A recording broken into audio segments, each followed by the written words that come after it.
Chicken আর আলু দিয়ে এই নাস্তাটি বানালে কেউ বিশ্বাসই করবে না এটা আপনি বাড়িতে বানিয়েছেন। আসসালামু আলাইকুম মাই ইউটিউব ফ্যামিলি। দেশ বা দেশের বাইরে যে যেখানে আছেন সকলকে আমার সালাম। সকলে সুস্থ থাকুন, ভালো থাকুন আর নেক পথে চলুন, এই দোয়াই করি আল্লাহ পাকের কাছে। আর আপনারাও আমাদের জন্য দোয়া করবেন, আমরা যেন সুস্থ ও সবল থাকতে পারি আর নেক পথে চলতে পারি। ফ্রেন্ডস, আজ নিয়ে এসেছি চিকেন আর আলু দিয়ে এক মজাদার স্বাদের নাস্তা।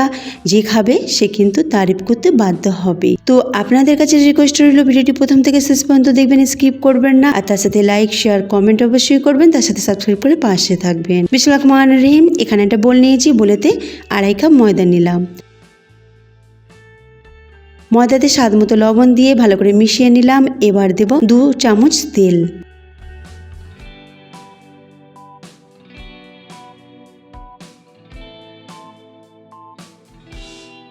তেলটাকে একটু মিশিয়ে নিলাম। তারপরে একটা ডিম ভেঙে দিয়ে দেব।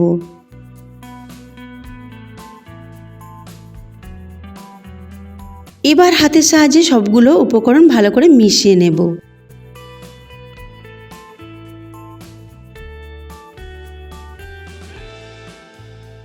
এবার একটু একটু করে পানি দিয়ে একটা নরম সফট ডো বানিয়ে নেব। অবশ্যই ডোটা নরম বানাবেন, তবে খুব বেশি নরম না। কেমন হবে সেটা আমি দেখিয়ে দিচ্ছি।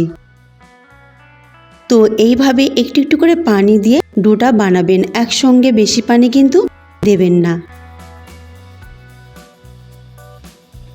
ডো আমার একদম রেডি হয়ে গেছে, দেখতেই পাচ্ছেন কেমন ডো আমি বানিয়েছি। এবার আমি হাতে তেল নিয়েছি, তেল মেখে এটাকে 10 মিনিটের জন্য রেস্টে রাখবো। ততক্ষণ বাকি কাজটা করে নিই। ওদিকে গ্যাসে একটা ফ্রাই প্যান বসিয়েছি, আর ফ্রাই প্যানে 2 টেবিল চামচের মতো সাদা তেল দিয়ে দিলাম। তেলটা গরম করে তারপরে দিয়ে দিলাম আদা রসুন কুচনো 1 চামচ। এটাকে প্রায় 1 মিনিটের মতো ভাজবো। তারপরে দিয়ে দেবো 1 চামচ কাঁচা লঙ্কা কুচি। এটাকে কিছুক্ষণ নাড়বো। তারপরে দিয়ে দেবো মুরগির মাংসের কিমা 250 গ্রাম।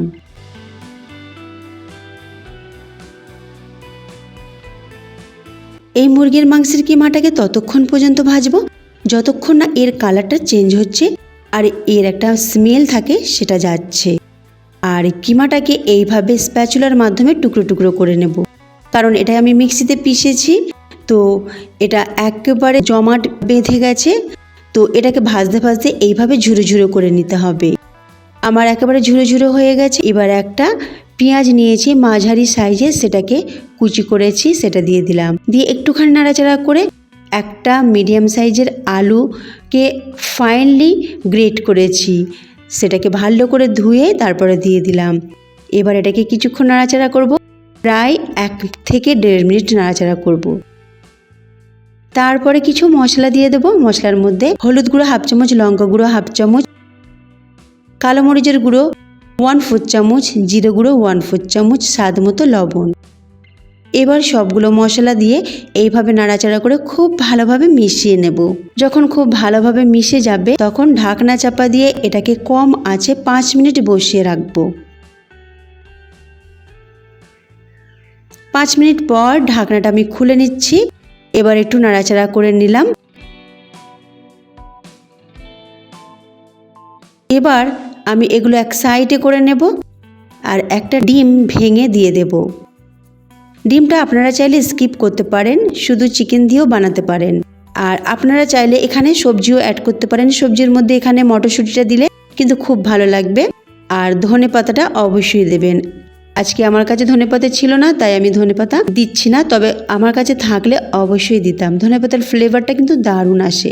ডিমটা সিদ্ধ মতো হয়ে গেছে। এবার টুকরো টুকরো করে পুরো চিকেনের সাথে খুব ভালোভাবে মিশিয়ে নিলাম।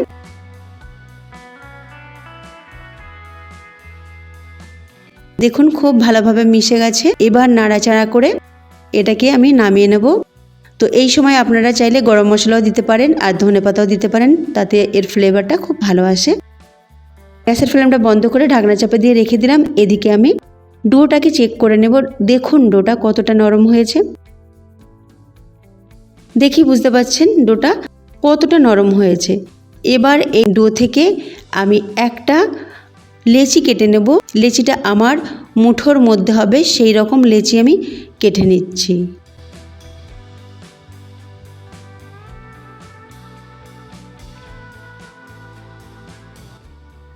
এবার হাত দিয়ে একটু এইভাবে প্রেস করে গোল করে নেব।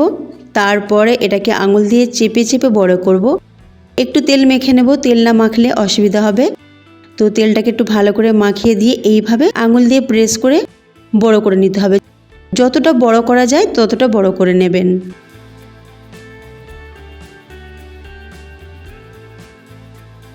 দেখুন অনেকখানি বড় করে ফেলেছি।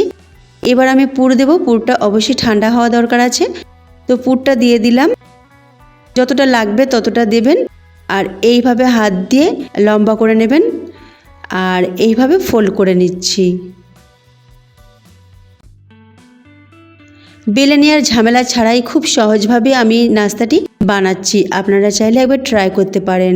আশা করছি আপনাদের সকলের কিন্তু এই নাস্তাটি খুবই ভালো লাগবে। দেখুন একটা রেডি হয়ে গেছে। আমি একটা প্লেটে তুলে নিচ্ছি আর একটা আপনাদেরকে বানিয়ে দেখাবো।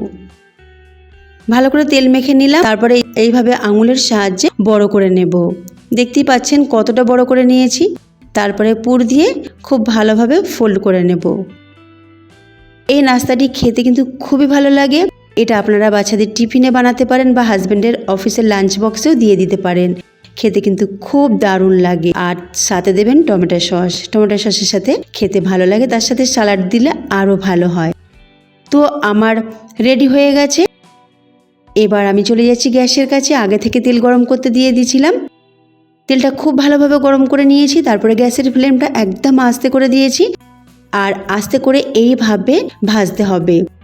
কম আঁচে এটাকে ভাজবেন, তবেই এটা মচমচে খাস্তা হবে আর খেতে খুবই ভালো হবে আর ভিতর থেকে কাঁচাও থাকবে না। এবার চামচের মাধ্যমে তেল আমি এইভাবে দিয়ে দিচ্ছি যাতে উপরের অংশটা খুব ভালোভাবে তৈরি হয়ে যায়।